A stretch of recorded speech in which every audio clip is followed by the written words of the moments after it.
In this tutorial, we will learn about a C function with no return type and no arguments. So that function will not be accepting any inputs, neither it will be returning anything. So let us first start with our header file. This header file is essential because both printf and scanf function are available inside this header file. Next, let us write the function prototype. Because it is not returning any value, we will write void as the return type. And next you write the name of the function. And because it is not having any input arguments also, so we will leave it empty. So this is our function prototype.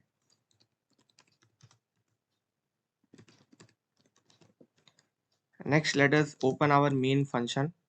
Now main function is the by default C function where all the execution of the program begins when we start compiling a code. And inside this you can just directly call your sum function without passing any arguments, because no arguments are being passed into the function. So we will take care of those argument part inside the function definition itself. So this is just a simple function call with no input arguments. Next, let us open our function definition.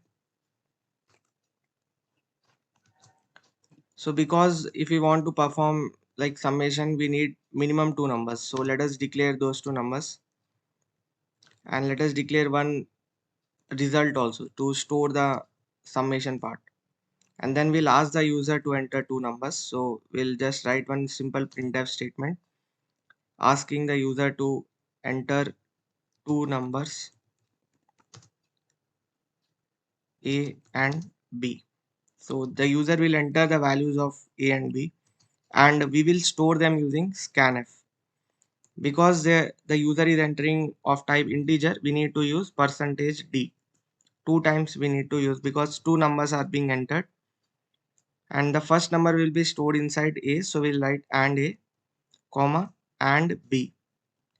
And in the next line we will compute the result. So we'll calculate result is equal to A plus B. And in the next line we'll just print the sum value. So we'll print sum value is equal to %d.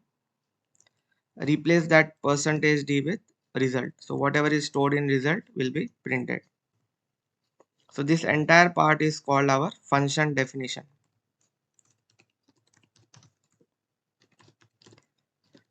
If you observe here, we are not returning any value. Okay, we are just printing the answer. Printing the answer is not same as returning anything. If you want to return anything, you need to use the keyword return and give some value.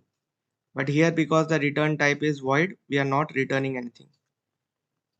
So this is our entire code. So we'll just compile the code to check the output once.